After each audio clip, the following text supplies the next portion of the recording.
Assalamualaikum warahmatullahi wabarakatuh. Selamat datang kembali teman-teman semuanya. Pada kesempatan kali ini saya akan membahas salah satu topik yang berjudul return dan resiko portofolio. Pada video sebelumnya, mungkin teman-teman sudah melihat bagaimana cara menghitung return dan resiko untuk aset tunggal. Nah, kalau sekarang kita akan membahas bagaimana mencari atau menentukan return dan resiko portofolio, di mana portofolio itu adalah kumpulan dari beberapa aset. Jadi terdiri dari banyak aset. Nah, untuk lebih jelasnya, langsung saja kita ke slide selanjutnya. Untuk yang pertama, yaitu return portofolio. Return portofolio didefinisikan sebagai rata-rata tertimbang return dari return seluruh sekuritas. Sekuritas di sini adalah nama lain dari aset. Jadi return atau isinya adalah berbagai macam aset ya yang sudah diportofoliokan atau yang sudah dikumpulkan, digabung menjadi satu portofolio. Nah, kemudian pengertian dari return ekspektasi portofolio. Return ekspektasi, seperti yang teman-teman ketahui, itu adalah return yang diharapkan oleh investor. Kita juga di sini bisa menentukan return ekspektasi pada aset-aset yang sudah dikumpulkan menjadi satu portofolio. Nah, untuk formulanya di sini untuk mencari return portofolio adalah sigma WI dikali RI. WI di sini itu adalah porsi kepemilikan aset. Porsi kepemilikan aset. Jadi misalnya dalam satu portofolio itu terdiri dari 3 aset, yang berarti di sini ada aset A, aset B, dan aset C. Nah, porsi kepemilikan atau yang disimbolkan dengan WI ini adalah porsi kepemilikan tiap masing-masing aset. Misalnya contohnya di sini adalah ketika seorang investor memegang satu portofolio dan terdiri dari 3 aset, maka kepemilikannya adalah sebesar, misalnya untuk aset A dia memiliki kepemilikan 25%, untuk aset B porsi kepemilikannya 50%, dan untuk aset C porsi kepemilikannya adalah 25%. Nah, untuk simbol WI yang dijadikan sebagai proksi kepemilikan aset, porsi kepemilikan aset adalah persentase yang sudah dituliskan seperti ini. Jadi, persentase kepemilikannya terhadap suatu aset. Nah, di sini kita juga bisa menentukan return ekspektasi portofolio atau expected return portofolio yang disimbolkan dengan ERP.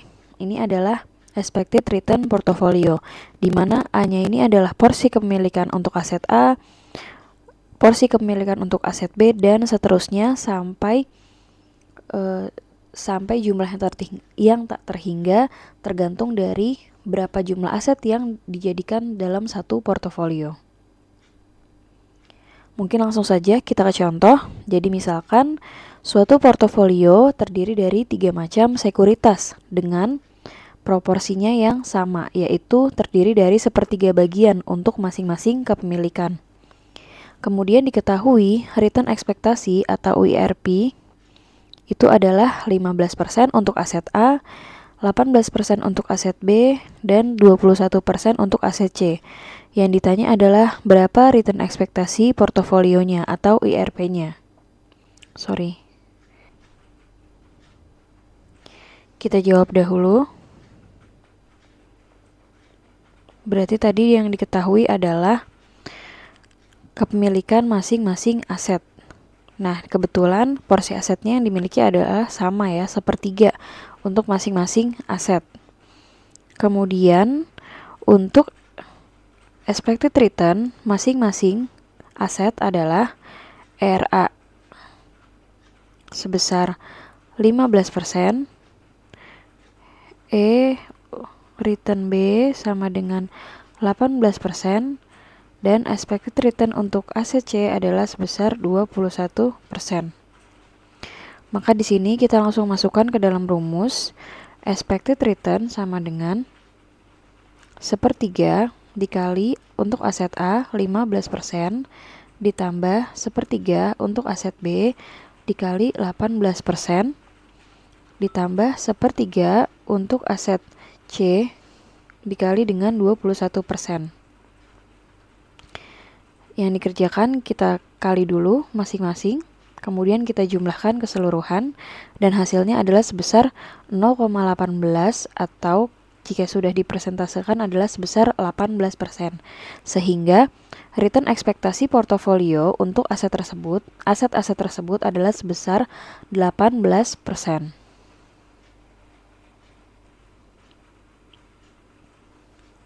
Selanjutnya, kita akan bahas tentang resiko portofolio. Sebelum itu, resiko portofolio sebenarnya pemodelannya sudah ditemukan oleh seorang ilmuwan bernama Harry M. Markowitz, dan beliau memperoleh Nobel pada tahun 90 terkait bidang tersebut, yaitu portofolio. Di mana dengan pemodelan portofolio ini sebenarnya bisa meminimalisir resiko bagi investor yang berinvestasi pada aset-aset atau sekuritas. Jadi, resiko itu bisa dapat diminimalisir jika kita memegang banyak aset ya. Jadi, memegang beberapa aset dibandingkan dengan hanya memegang satu aset. Jadi, misalnya teman-teman mempunyai aset tunggal atau aset A di sini. Nah, misalkan hanya megang satu aja nih. Ternyata aset A ini mengalami kerugian. Nah, ketika mengalami kerugian, otomatis kita nggak akan dapat keuntungan dari aset A karena aset A mengalami kerugian. Nah, otomatis kalau kita hanya punya aset A dan dia mengalami kerugian, kita sudah tidak bisa mendapatkan keuntungan lagi dari sana. Berbeda dengan jika kita memiliki beberapa aset. Contohnya, misalkan kita memiliki aset A, B, C, dan D. Kemudian, jika sewaktu-waktu salah satu dari asetnya mengalami kerugian, kita masih bisa mendapatkan keuntungan yang lain yang berasal dari aset lainnya yang tidak merugi. Seperti itu. Jadi, sebenarnya keuntungan dari portofolio adalah bisa meminimalisir terjadinya resiko kerugian. Nah, di sini kita akan menghitung berapa nilai resiko dari suatu portofolio aset. Dan formula yang digunakan adalah kita menggunakan varian, di mana RIT dikurang ERI, yaitu expected return, kemudian dikuadratkan dan dibagi N-1. N di sini adalah jumlah tahun. Mungkin langsung saja kita masuk ke contoh. Diketahui suatu portofolio dibentuk dari 3 jenis aset. Di sini ada 3 jenis aset yang sudah diportofoliokan dengan porsi aset atau proporsi masing-masing aset adalah aset A 25%, aset B 50%, dan aset C adalah 25%. Dan sudah diketahui return masing-masing aset untuk aset A, aset B, dan aset C dari tahun ke-1 sampai tahun ke-5. Berarti di sini periodenya atau N-nya adalah sebesar 5 tahun. Kemudian sudah diinformasikan juga expected return untuk masing-masing aset, baik itu aset A, aset B, dan aset C. Dan di sini kita akan menghitung return portofolio, return ekspektasi portofolio, dan resiko portofolio. Langsung saja kita jawab di sini. Yang pertama adalah kita akan mencari return portofolionya. Return portofolio dirumuskan yaitu WI dikali RI, di mana karena tadi periodenya ada 5 tahun, berarti kita harus menghitung return portofolio per tahun.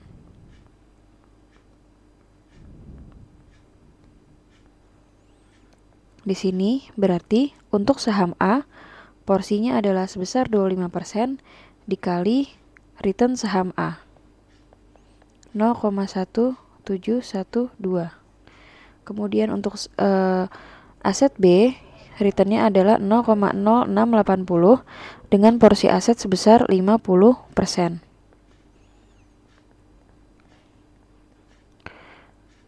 Kemudian aset C 0,0873 dan porsinya adalah 25%.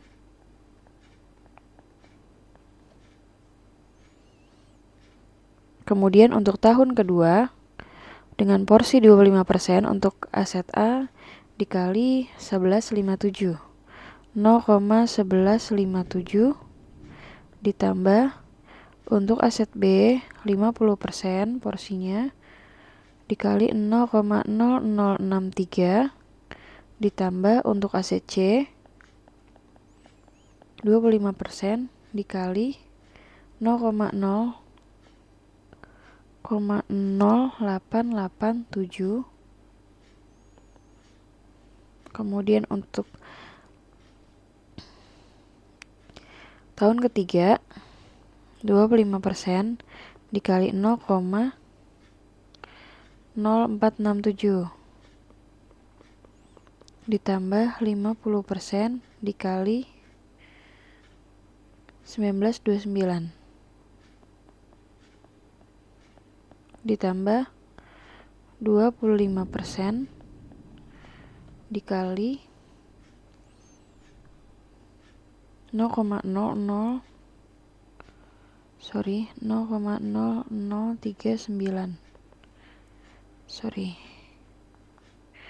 Kemudian 25% dikali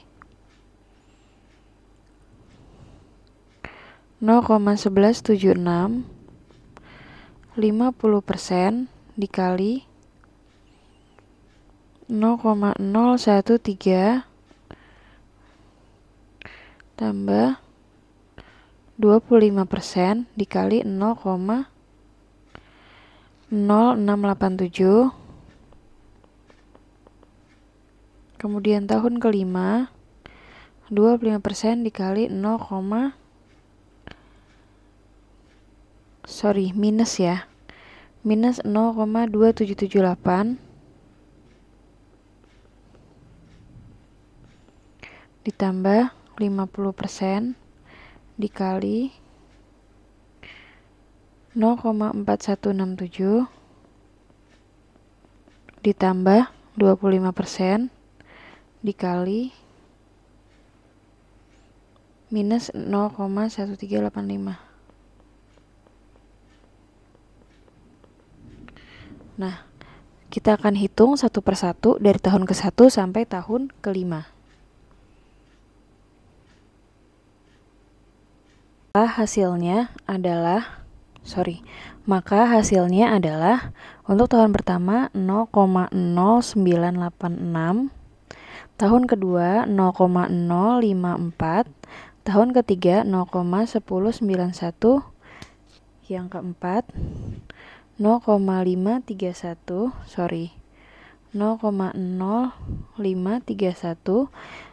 kemudian tahun kelima 0,1043. Oke, setelah mencari return portofolio, kita akan menghitung return ekspektasi portofolio, atau di sini expected return portofolio, yang dirumuskan dengan WI dikali expected return masing-masing aset. Diketahui porsi untuk aset A adalah 25% dikali expected return-nya. Kalau di soal, kita bisa lihat expected return-nya adalah untuk saham A 0,0347. 0,0347. Kemudian untuk saham B atau aset B 50% dikali expected return-nya 0,1394. Kemudian untuk aset C 25% dikali 0,0220, maka hasilnya adalah 0,0838. Kita bulatkan saja ya. Selanjutnya kita akan bahas, lanjut. Sekarang kita akan mencari resiko portofolio. portofolio dengan rumus var sama dengan return portofolio dikurang expected return portofolio, kemudian dikuadrat dan dibagi N-1. Langsung saja, di sini bisa kita lambangkan varian ya. Varian portofolio sama dengan, berarti yang akan kita ambil adalah return portofolio masing-masing tahun yang ini. Tahun pertama 0,0986 dikurang, untuk expected return portofolionya adalah yang ini 0,0838 dikuadrat ditambah tahun kedua return portofolionya 0,0543 dikurang 0,0838 kuadrat. Kemudian tahun ketiga return portofolionya adalah 0,1091 dikurang 0,0838 kuadrat ditambah 0,053 dikurang 0,0838 kuadrat ditambah tahun kelimanya return portofolionya 0,1043 dikurang 0,0838 kuadrat, kemudian dibagi N-1. N-nya adalah 5 dikurang 1. Maka hasil dari resiko portofolionya adalah sebesar 0,00077. Kita ambil sampai 77. Nah, ini menandakan bahwa resiko portofolio nilainya sangat kecil, yaitu sebesar 0,0077. Nah, di sini saya bisa memberikan pembuktian bahwa ternyata dengan adanya portofolio, nilai resiko itu memang bisa lebih diperkecil. Makanya di sini portofolio itu pada akhirnya manfaatnya adalah untuk meminimalisir terjadinya resiko kerugian. Misalkan di sini saya akan membuat pembuktian di mana jika kita hanya memegang satu aset, itu nilai resikonya akan lebih besar dibandingkan kita memegang beberapa aset. Misalkan di sini saya contohkan dengan menggunakan saham atau aset A ya. Jadi kita mau melihat resiko aset A saja dengan resiko aset-aset yang sudah diportofoliokan tadi. Kita bandingkan. Berarti di sini kita tulis varian untuk aset A. Varian untuk aset A sama dengan menggunakan rumus varian yang sama, yaitu kita lihat ini saja ya, return masing-masing tahun. Berarti di sini 0,1712 dikurang 0, tadi expected returnnya adalah 0,0347